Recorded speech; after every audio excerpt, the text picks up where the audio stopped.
صبغة الله ومن أحسن من الله صبغة ونحن له عابدون قل أتحاجوننا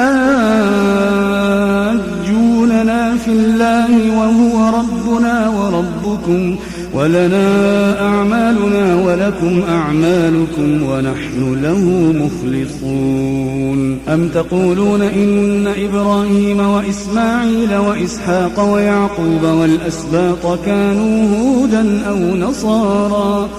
قل أأنتم أعلم أم الله ومن أظلم ممن كتم شهادة عنده من الله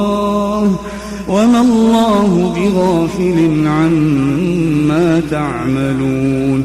تلك أمة قد خلت لها ما كسبت ولكم